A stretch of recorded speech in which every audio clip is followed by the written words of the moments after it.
congratulate everyone for doing a great job. Overall, you're doing this work, but however, we need to just check or at least revisit something like to revise it. So, one of the suggestions that I have is you need to revisit the way you write your paragraphs. Some paragraphs are too lengthy, some paragraphs are too descriptive. You can just shorten it on a more concise way. And again, with your APA citations, some AP, I recommend the format of APA 7. You can check on that one. Then, what else? I think you also need to revisit your methodology. I also have a last concern with your SOP question number 4.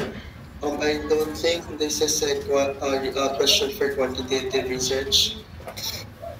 Yun lang naman, on my end. Doc, Denzel, research po.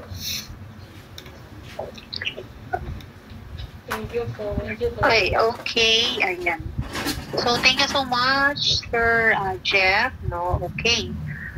Sa akin naman, though, ano ba tawag doon? Though, syempre, meron tayong marketing and then meron tayong may marketing subject and and alike tayo dun sa HM, no?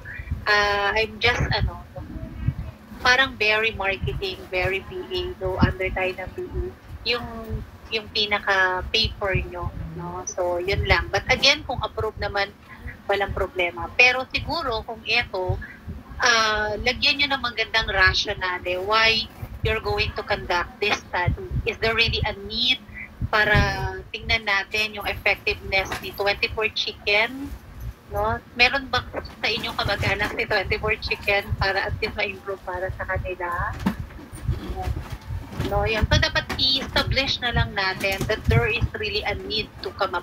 Pangit ba? Hindi ba maganda and alike, no? So, dapat may mga supporting or backup studies din kayo, no, kung bakit there's a need or yung rationale of this study. No, okay. Tapos, si 24 chicken, kasi diba, sa research kasi, diba, meron din tayo, ano tawag doon, yung parang hindi natin din-divulge yung information, no, unless meron tayong permiso and alike, no. Minsan kasi, instead of mentioning the 24 chicken, pwedeng a certain, ano ba ang tawag sa kanya? Is it a fast food type? No, yung type lang. Yung parang instead of mentioning NTC, it could be a university or a college, no? Para at least yan, safe din tayo kasi baka naman sabihin, bakit nyo ba kami ini-study unless meron naman kayo permisong meron binigay silang permission, no? Yun lang po yung main concern ko dun sa study. Thank you.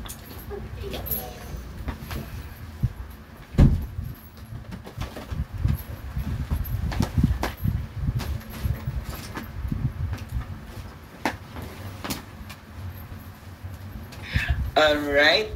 Okay, thank you, Sir Jefferson. Thank you, Ma'am Emily. Guys, please do revise and add those suggestions from your panel. Okay, because it will help a lot, no? Dun sa ikakaganda ng inyong paper. Okay? So, we will also need the revision, no?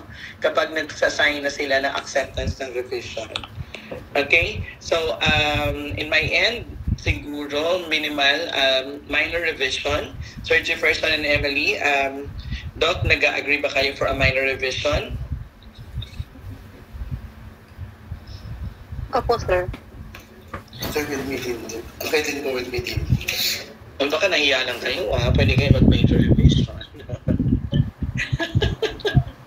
Willing naman daw silang mag-revise ng to the highest level. Okay, so with the approval of our two distinguished panel, okay, your chapters 1 is accepted with minimal revision.